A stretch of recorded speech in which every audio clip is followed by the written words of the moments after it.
Secularism ہوتا ہے سیکلوڈ کرنا اپنے آپ کو, سسٹم کو سیکلوڈ کرنا, کسی بھی ریلیجن کی خوشبو سے, مہک سے جدا کرنا, اس کو سیکولرزم کہتے ہیں. تو اسلامی جمہوریہ پاکستان کا نام یا تو آپ اسلامی جمہوریہ پاکستان نہ رکھیں یا آپ اس کو سیکولر نہ کہیں, کیونکہ اسلامی کا مطلب ہی یہ ہوتا ہے کہ اس ریاست کا سسٹم ڈاکٹرن آف اسلام سے ڈرائیو کیا جائے گا. اسی لیے آپ کے آئین کی پہلی جو کلاز ہے وہ یہ ہے کہ حاکمیت صرف اللہ سبحانہ و تعالیٰ کی ہے. صحیح.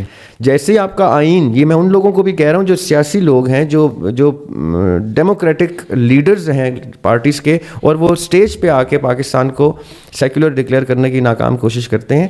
جیسے ہی آپ اسلامی جمہوریہ پاکستان کہتے ہیں تو آپ سیکولر نہیں کہہ سکتے, کیونکہ اسلامی لفظ جو ہے اس کو ریلیجن سے کے ساتھ جوڑ دیتا ہے, اور جیسے ریلیجن سے مناسبت ہو گئی کسی اسٹیٹ کی, وہ سیکولر نہیں رہی. اس لیے ڈیفینیشن پڑھنے سے تعلق رکھتے ہیں. اسٹوڈنٹس کو چاہیے جو اس وقت طالب علم ہیں وہ اس چیز کو دیکھیں کہ سیکولر اور ریلیجس اسٹیٹ دو مختلف اینٹیٹیز ہوتی ہیں.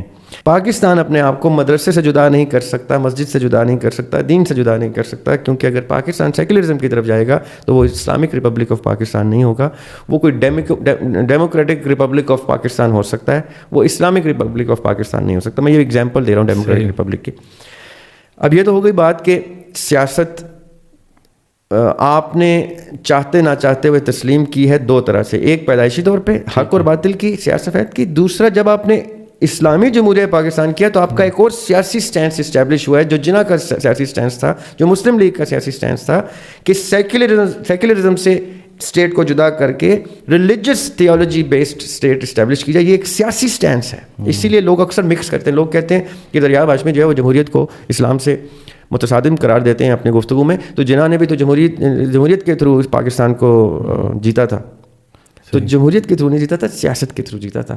سیاست ان کا سیاسی سٹینس یہ تھا, اس وقت ڈیموکریسی کے تھرو ہی یہ سیاسی سٹینس لے کے پاکستان کو اسٹیبلش کیا جا سکتا تھا. اسی لیے اشرف علی تھانوی صاحب ہوں یا مودودی صاحب ہوں, ان لوگوں نے جناح رحمۃ اللہ کے ساتھ بعد میں الحاق کیا.